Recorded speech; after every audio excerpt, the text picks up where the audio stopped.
Thank you. Thank you for that really innovative and very timely proposal. Thank you.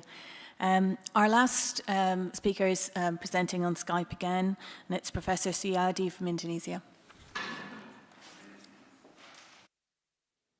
His Honorable Chairman of the panel, ladies and gentlemen, and my dear colleagues, good afternoon. It is an honor for me to speak before you in this excellent and inspiring conference to share many ideas concerning sustainable companies issues, even though I couldn't come to Oslo to attend the conference because of administrative matters.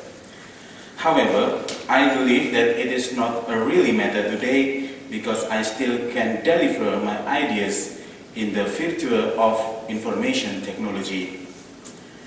First of all, I would like to convey my honor to the organizing committee of this conference from University of Oslo, especially Professor Beate Schaafjell and my dear Professor Tineke Lamboy from Utrecht University School of Law, who give me an opportunity to share our ideas and experience concerning CSR in Indonesia. Ladies and gentlemen, I would like to deliver my ideas in briefly, and I promise to keep it short about the law enforcement on CSR in Indonesia. As a developing country in Southeast Asia, Indonesia has an abundant natural resources that is exploited by many corporations today.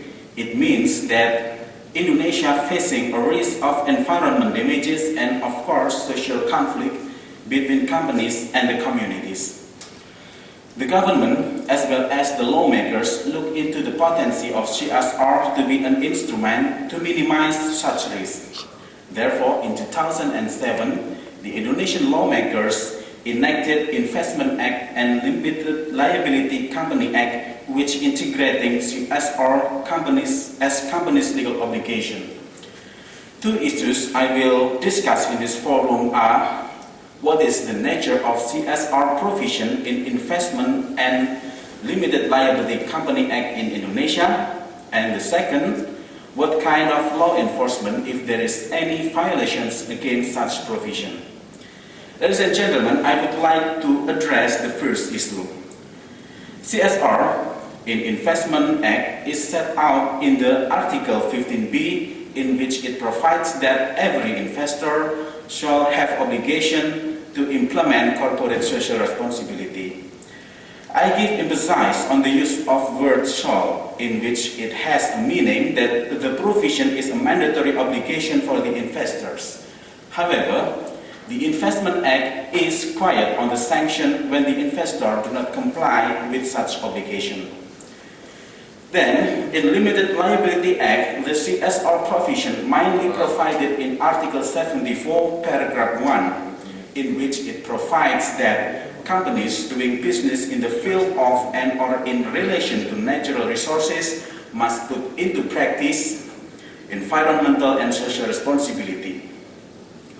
The use word must implicates that the provision is a mandatory legal obligation. Soon after the enactment of Limited Liability Company Act, some people, among others is Indonesian Chamber of Commerce, who think that CSR should not be regulated in the Limited Liability Company Act, filed a challenge to the Constitutional Court, asserted that CSR is not a legal obligation.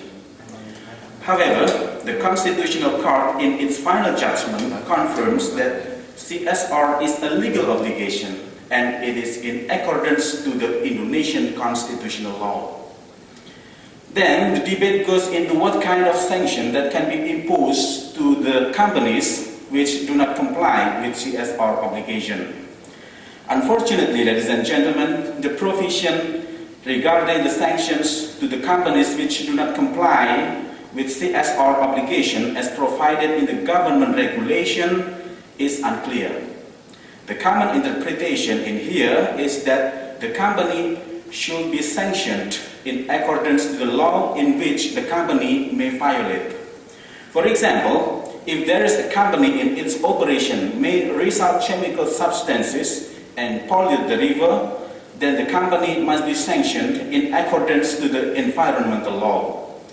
However, such interpretation cannot answer what the sanction can be imposed to the company which doesn't have CSR program in its operation, while it is its legal obligation.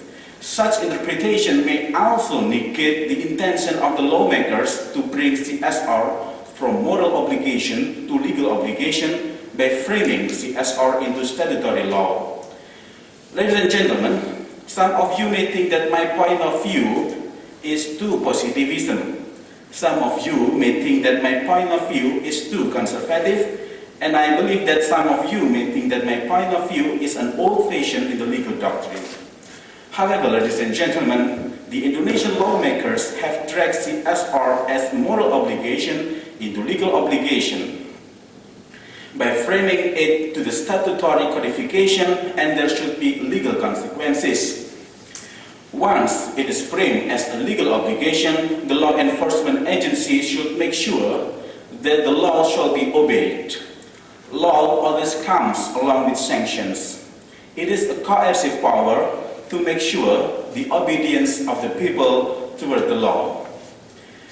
Then, if the nature of the CSR provision in Indonesia is a legal obligation, how it should be enforced? Ladies and gentlemen, I would like to address the second issue. Indonesian Investment Act and Indonesian Limited Liability Company Act do not provide specifically the sanction against company which doesn't comply to its CSR obligation. Indonesian legal system, which derived from Dutch civil law system, recognizes unlawful act as part of the law of obligation. It may equal to tort in common law system. According to the Indonesian legal doctrine, an unlawful act is any act, whether it is active or passive, which is contrary to the legal obligation of someone whom imposed such obligation, or contrary to the good moral and social conscience. Therefore, the legal doctrine sets at least 5 elements to be proved before the court so someone can be sued on the ground of unlawful act. I have mentioned the elements in my paper. Ladies and gentlemen, companies who do not put into practice its CSR obligation may be sued on the ground that the companies have committed an unlawful act. The company disobeys its legal obligation set on the statutory law and may make any damages, whether actual losses or potential losses, against environment or society. Then the question goes into who has legal standing to sue the company. In my best legal consideration, in accordance to the Indonesian Code of Civil Procedure, I propose the state's attorney as the representative of the state in civil proceeding, representatives of the community in class action procedure, or non-governmental organization. Those are who have legal standing in this matter. Ladies and gentlemen, such dispute may also be settled in mediation procedure. Indonesian civil procedure recognizes mandatory mediation in which the judges shall order the parties in the first hearing to take mediation lasted for 40 working days. For the foreign investor who refuses such obligation may bring the case to the International Arbitral Tribunal under Article 32, Paragraph 4 of Investment Act. Ladies and gentlemen, since reformation of 1999, Indonesia implements local autonomy principles in which the local governments are given wider authorities to manage their own local affairs. Then, some local governments also enacted local regulation concerning CSR, in which almost all local regulation concerning CSR are completed with administrative sanction if the companies do not comply with obligation. In conclusion, I would like to emphasize that once CSR is dragged from moral obligation into legal obligation, there must be consequences. The consequence is that the company must fulfill the obligation, and any violation against it, there should be law enforcement. Ladies and gentlemen, I am really sorry that I cannot be involved in the panel debate, but if you have any question regarding my presentation, please contact me by email. Thank you.